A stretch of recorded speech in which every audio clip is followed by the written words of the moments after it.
I feel like the other day I had someone that we got up and it just made, you could tell like the family member so excited just to see the patient up moving.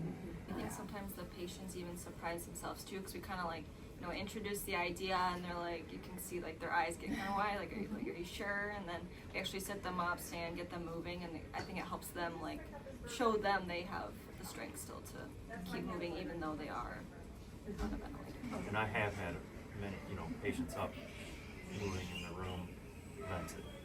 So it does benefit and work.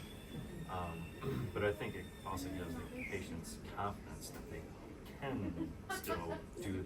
Just because you have all these tubes and wires doesn't mean that you're bed bound. You can still get up and move, and it does give them the confidence. But like with Kristen saying, we do see these patients coming off the vents a lot quicker now. And I feel like everyone's really kind of jumped in and very motivated to really motivated to move. Yeah, I've noticed that there's been more communication like with us about like sedation, and there's like more conversation of like us asking as well, like what is their sedation level, like do you plan, like, and nurses are like, well, yeah, we're planning to turn it down, or those kind of things. So planning around like, we're planning to turn it down, we're going to see how the patient reacts to that, and then if so, if they're appropriate, then I think later would be better, because then they'd be more alert and willing, like able to participate. We had a patient recently that just transferred from Florida on vacation, traveling, and he was in the hospital in Florida and he was over sedated there. And so the family had him flown from Florida to here, to this hospital, and they thought he was over sedated, and so he came here. And so with the vertical bed, we started getting him moving, and he started becoming more alert, and had him sitting on the edge of the bed too at that point, and following some commands. He was much more alert, and family was really encouraged, and they were very glad he came to this hospital.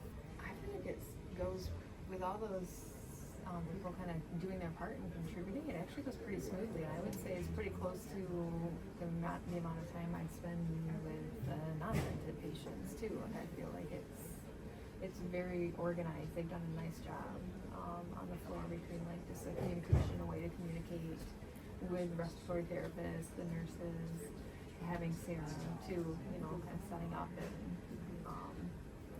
it really is, it goes really smooth. But you can do more because you're getting to the edge of the bed or in that standing position quicker. Yep. Yeah, because I mean, a lot of our time can be sometimes spent just organizing the lines, getting the chair set up, rearranging the furniture, and then actually working with the patient. We're now having like all these people involved kind of helps, like we each have kind of a task. Great. Speeds it up a lot, What would you say to a new team who's starting out where you were 4 or 5 months ago, and they're afraid of, the time, the barriers, the teamwork, like we don't have enough staff, we don't have enough time, the things we heard when we did the sim training. What would be your advice to those people? They all went to NG. Do it because it works. There you go. Yeah. It won't be like super easy and smooth at first. Like everyone has to, take the time to learn what their roles are and what you do. But yeah, it's maybe intimidating at first, but it's really great once everything comes together.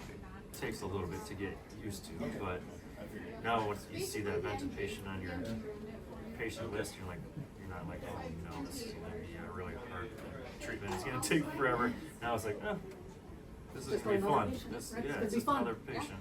No complaints. It's all been positive. It's been, awesome. It's been a good experience for sure. And it benefits the patients greatly. Yeah.